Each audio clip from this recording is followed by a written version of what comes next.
Okay बच्चे लोग, चलिए टॉपिक को स्टार्ट करते हैं। Topic is what. तो लास्ट क्लास में हम लोगों ने पढ़ा था कि एक कंपनी के लिए जो सबसे इंपॉर्टेंट डॉक्यूमेंट है वो है मोआ। क्या बाबू? मोआ। सर मोआ मतलब मेमोरेंडम ऑफ एसोसिएशन। और आज हम लोग टॉपिक को आगे बढ़ाते हैं दोस्तों। आज का हम लोग का टॉपिक क्या है? आज हम लोग ओआ के बारे में पढ़ेंगे, आर्टिकल ऑफ एसोसिएशन के बारे में पढ़ेंगे। पेज नंबर 19 हम लोग के स्टडी मैट का, पेज नंबर 19 हम लोग के स्टडी मैट का मैंने आपको हाईलाइट करके भेजा है। वो सारे पॉइंट को आपको रीडिंग करना है।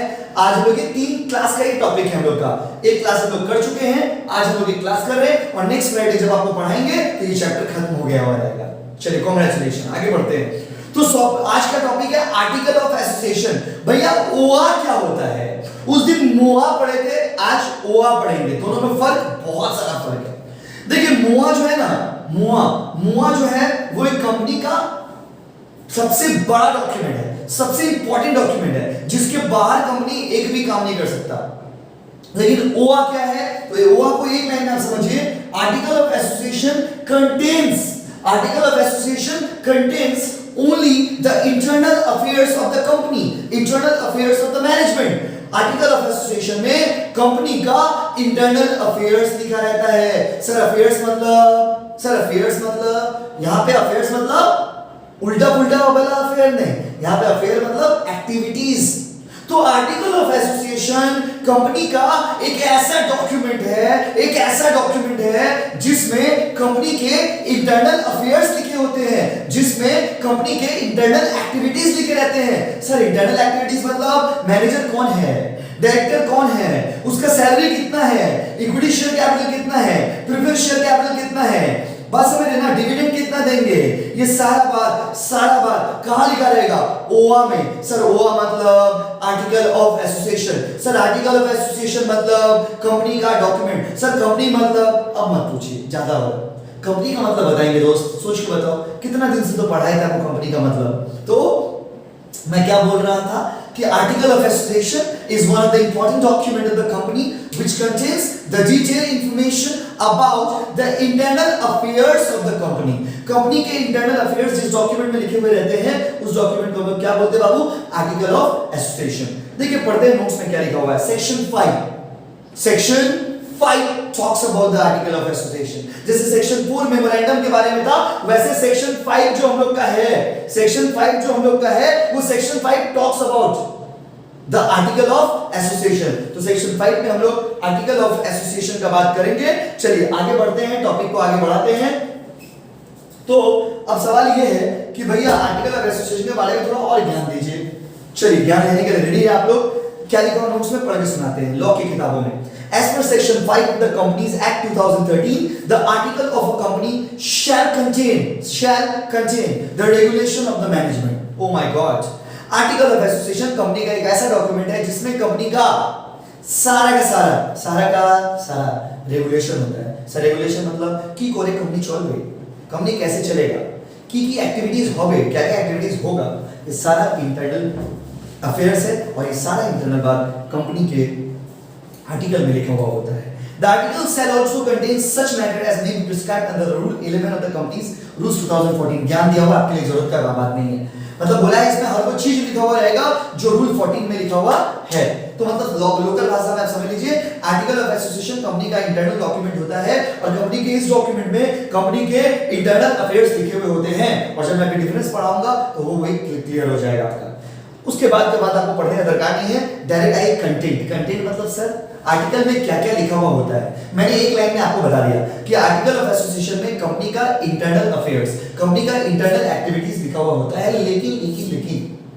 लेकिन उस इंटरनल में भी क्या क्या चीज थोड़ा मैं एक बार डिटेल में यहाँ पे बताता हूँ। किताब में लिखा हुआ है शेयर कैपिटल कितना है, राइट ऑफ शेयर होल्डर का राइट कितना है, वैल्यूएशन ऑफ राइट्स कैसे चेंज होगा, शेयर सर्टिफिकेट मिला कि नहीं मिला, लियन ऑफ शेयर को कैसे कर देना, कॉल्स ऑन शेयर पे कॉल करना, ये सब पढ़ाएंगे आपको डिटेल में। शेयर का ट्रांसफर, कॉन्फिडेंट शेयर, याद है क्लास 12 के company accounts, conversion of share into stock, share को स्टॉक में बदलेंगे तो कैसे बदलेंगे, फिर आपका प्रोसीजर क्या है, शेयर वारंटी, कैपिटल चेंज होना, जनरल मीटिंग का प्रोसेस क्या है, वोटिंग कैसे होगा, प्रॉक्सी कौन होगा। एक लाइन में बोले तो कंपनी का इंटरनल अफेयर्स। कंपनी का इंटरनल अफेयर्स। तो कंपनी का जो इंटरनल अफेयर्स है वो जिस डॉक्यूमेंट में होता है उस डॉक्यूमेंट को हम बोलते हैं OR। क्या बोलते हैं हम? OR मतलब आर्टिकल ऑफ एसोसिएशन। ये सब अच्छा, अब आइए अगला टॉपिक बड़ा मजेदार है, मैंने हाईलाइट करके रखा है। अगला पॉइंट है पेज नंबर 20 में, पेज नंबर 20 में, alteration of memorandum of association. Alteration of memorandum of association. सवाल ये पूछा जाता है कि क्या हम लोग मेमोरेंडम ऑफ एसोसिएशन को ऑल्टर कर सकते हैं? सर ऑल्टर मतलब चेंज करना बाबू। So can we change memorandum of association? तो लॉ क्या कहता है सुनिए। लॉ कहता है नॉट ऑलवेज। लॉ कहता है नहीं ऑलवेज तो नहीं, but yes if you want to change the terms and condition of memorandum of association, अगर आप बदलना चाहते हैं मेमोरेंडम ऑफ एसोसिएशन के टर्म्स एंड कंडीशन को, तो आप बदल सकते हैं। लेकिन आपको एनसीएलटी, भैया एनसीएलटी मतलब नेशनल कंपनी लॉ ट्राइब्यूनल।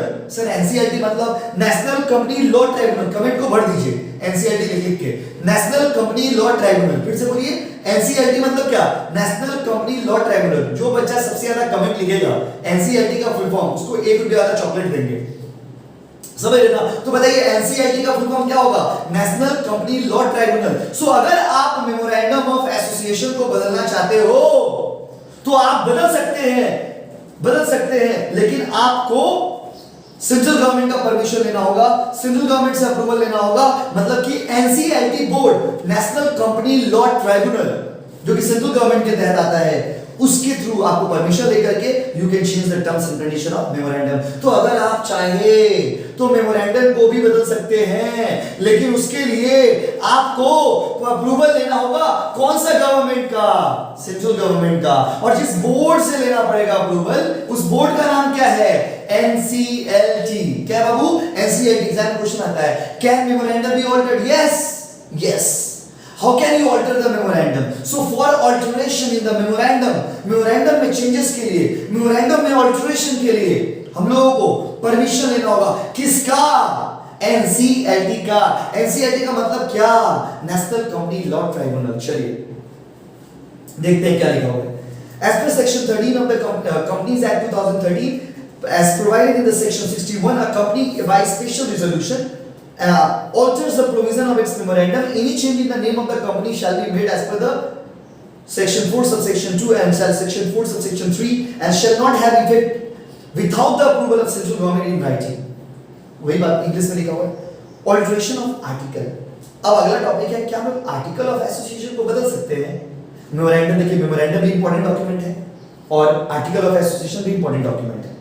तो हमने अभी थोड़ी देर पहले पढ़ाया कि क्या हम लोग मेमोरेंडम को बदल सकते हैं। आप चाहो तो बदल सकते हो, आपको स्पेशल रिजोल्यूशन पास करके। स्पेशल रिजोल्यूशन का मतलब आपको हम पढ़ाए थे, 2/3 मेजॉरिटी से आपको डिसीजन पास करना होगा और डिसीजन को पास करने के बाद आपको क्या करना है? आपको सेंट्रल गवर्नमेंट का अप्रूवल आपके पास रहना चाहिए और उसका जो बोर्ड है उसका नाम है एनसीएलटी। बस इतना ही याद रखना आपको, मेरे वर्ड्स को आपको कैच करना है, क्वेश्चंस में हेल्प होंगे। ऑल्टरेशन ऑफ आर्टिकल, क्या आर्टिकल को बदल सकते हैं?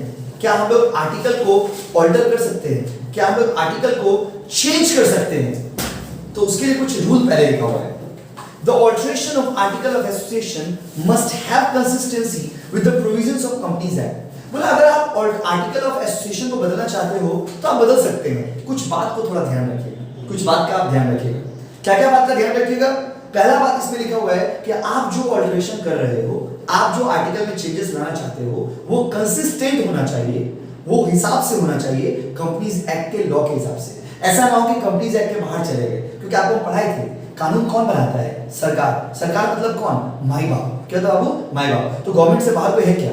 सोच के बताइए, सोचिए ना, प्लीज सोचिए। हम बैठे हुए खड़े आपको वेट करें, चलिए बताइए, गवर्नमेंट से बाहर कोई है क्या? माई बाप से बाहर कोई है क्या? अगर कोई है तो बता दीजिएगा व्हाट्सएप पे। चलिए, तो आपको अगर चेंज करना है आर्टिकल में तो आप चेंज कर सकते हैं, लेकिन आप सोच लीजिएगा कि उसमें कुछ भी चेंजेस ऐसा नहीं होना चाहिए, कोई भी चेंजेस ऐसा नहीं होना चाहिए जो कंपनीज एक्ट के बाहर हो।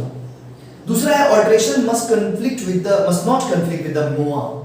अरे हम आपको क्या बताएं, आप बात को ध्यान से समझिए। तो ये मोआ एक बड़ा डॉक्यूमेंट है, उसके अंदर ही ओआ का बात रहेगा, मतलब ओआ में कोई भी चीज ऐसा नहीं लिखा रहेगा, ओआ में कोई भी चीज ऐसा नहीं लिखा रहेगा जो मुआ से बाहर होगा। सिर्फ तो चाइनीज भाषा हो गया, ओआ से बाहर मुआ, मुआ से बाहर ओआ, क्या बोल रहे हैं हम क्या बोल रहे हैं अपना हिंदी भाषा में सुनिए। आर्टिकल में कोई भी चीज ऐसा नहीं लिखा हुआ रहेगा जो मेमोरेंडम को कंफ्लिक्ट करेगा, मतलब मेमोरेंडम से बाहर जाएगा। बात समझ रहे ना?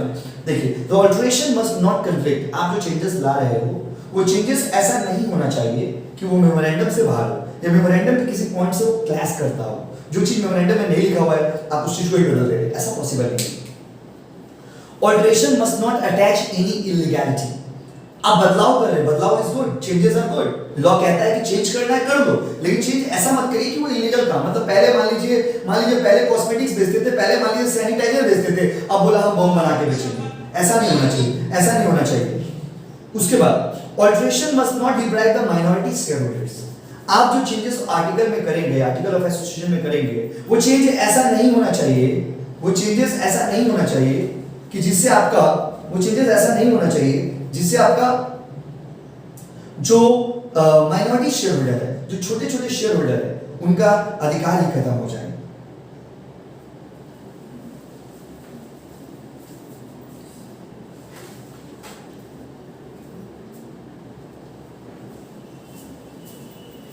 सॉरी बच्चे लोग, देखिए कंटिन्यू करते हैं। तो आप आर्टिकल में कोई भी आर्टिकल में चेंज लाने से पहले ये सब बात को थोड़ा आप ध्यान दीजिएगा, थोड़ा आप समझ लीजिएगा, थोड़ा आप सुन लीजिएगा, फिर हम लोग इसके हिसाब से चेंजेस करेंगे।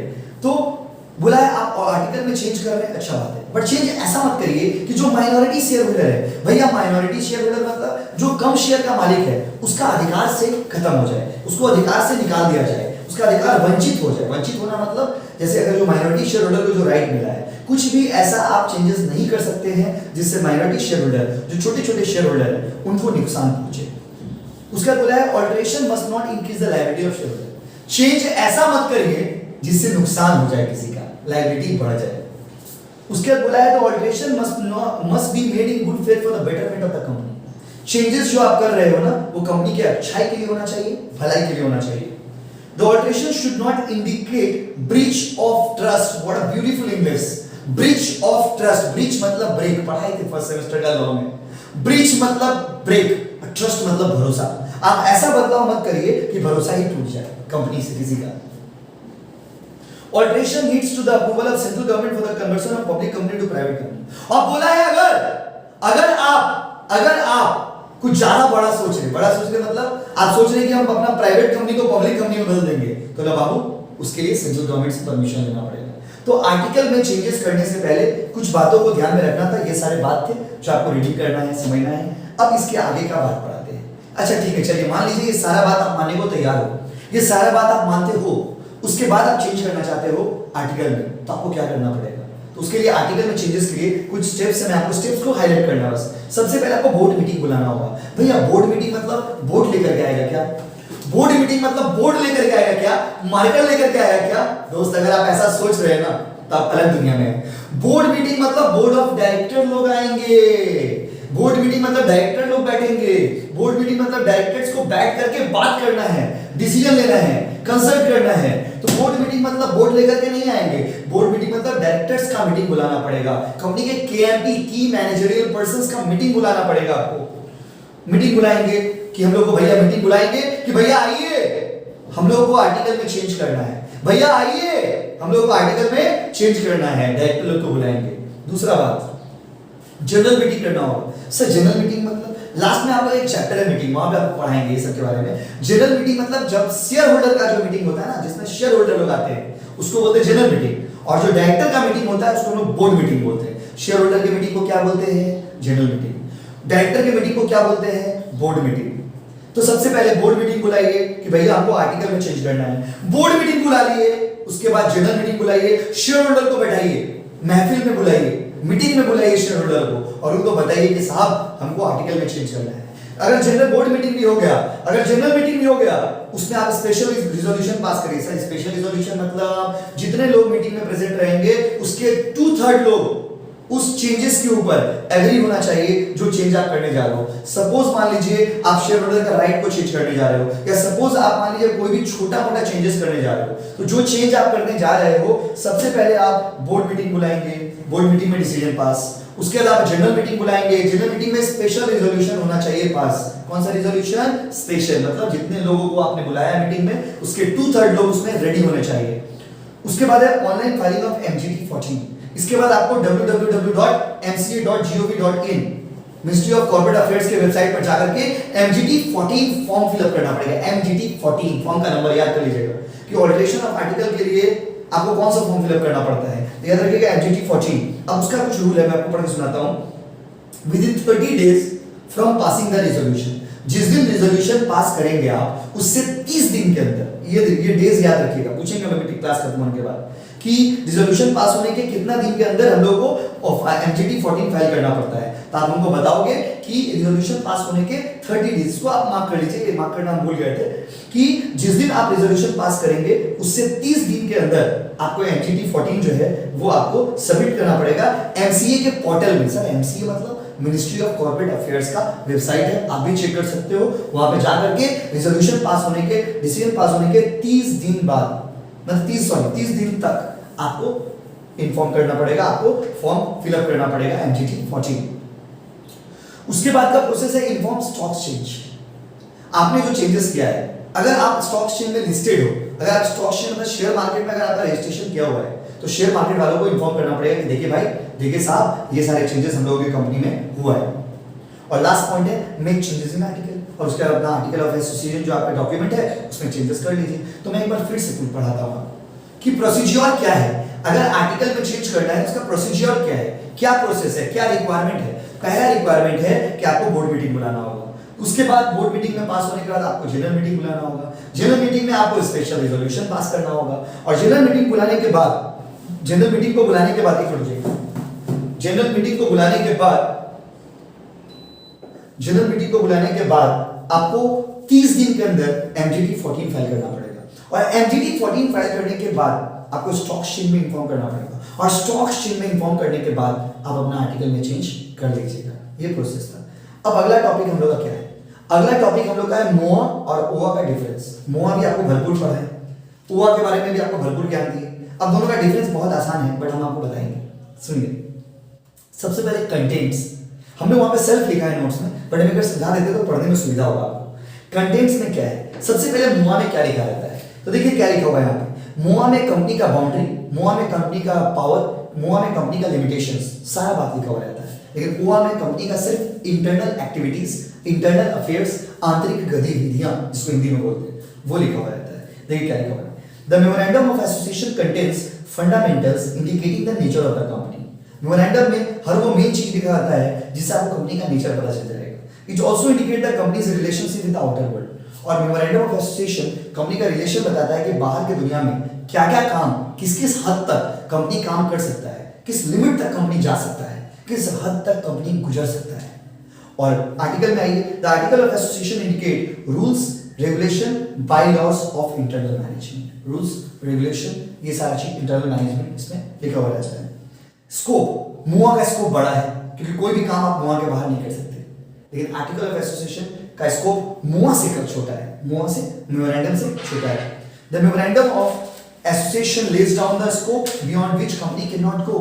बट आर्टिकल में लिखा हुआ है कि article lays down the rules and regulation with in the purview of memorandum. मतलब बात को समझिए, मेमोरेंडम एक लिमिट सेट करता है जिसके बाहर कंपनी नहीं जा सकता, और आर्टिकल में हम लोग हर वो चीज को लिखते हैं जो मेमोरेंडम के बाहर ना हो। मतलब आर्टिकल जो बनेगा वो कभी भी मेमोरेंडम के बाहर नहीं जाएगा, मेमोरेंडम को क्रॉस नहीं करेगा।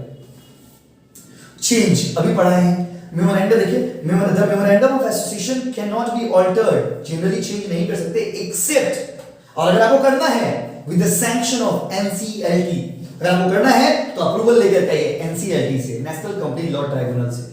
Article of association can be altered by passing special resolution. Article of association को आप बदल सकते हो, उसके लिए आपको क्या पास करना पड़ेगा, स्पेशल रेजोल्यूशन पास करना पड़ेगा। अल्ट्रा वायर्स एक्ट उसी दिन पढ़ा देते हैं। अल्ट्रा मतलब बियॉन्ड वायर्स मतलब पावर। मेमोरेंडम के बाहर किया गया काम अल्ट्रा वायर्स एक्ट होता है और वॉइड होता है, कानून की नजरों में उसका कोई वैल्यू नहीं होता है। अगर मेमोरेंडम के बाहर जाकर के हम कोई काम करेंगे तो वो वॉइड होगा, उसका कानून की नजरों में कोई वैल्यू नहीं होगा। Any act which is ultra vires the memorandum of association will be considered as void ab initio. कोई भी ऐसा काम अगर हम करते हैं जो मेमोरेंडम के बाहर है तो वो क्या हो जाएगा बाबू, वॉइड हो जाएगा, वॉइड वॉइड वॉइड। उसके बाद any act which is ultra vires the article of association but intra wires the memorandum. कोई भी ऐसा काम जो आर्टिकल से बाहर है लेकिन मेमोरेंडम के अंदर है, आर्टिकल से बाहर है, आर्टिकल में कोई चीज लिखा हुआ था लेकिन आप उसके बाहर जाकर के काम कर दिए।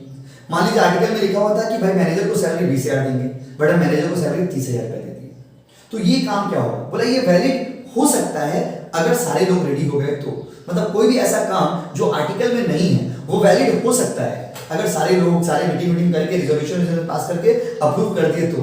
लेकिन मेमोरेंडम के बाहर किया गया हर एक काम वॉइड होता है।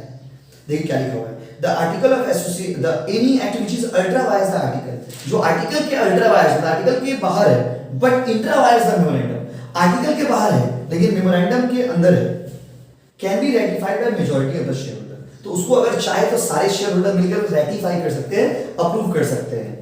और लास्ट पॉइंट देखिए कंफ्लिक्ट। मेमोरेंडम ऑफ एसोसिएशन में कोई भी ऐसा चीज नहीं होना चाहिए जो कंपनी लॉ के बाहर हो, क्योंकि लॉ मतलब सरकार, सरकार मतलब आएगा। और आर्टिकल ऑफ एसोसिएशन में कोई भी ऐसा चीज नहीं होना चाहिए जो मेमोरेंडम के भी बाहर हो या मेमोरेंडम के अगेंस्ट हो और कंपनी लॉ के भी अगेंस्ट हो। मतलब बात को समझिए, अगर आप ठीक से देखेंगे तो बात को समझिए। देखिए सबसे ऊपर कौन, सबसे ऊपर है कंपनी लॉ। कंपनी लॉ क्या हो गया बोलिए तो कंपनी लॉ जो है ना, कंपनी लॉ हो गया पिताजी, क्या हो गया वो पिताजी।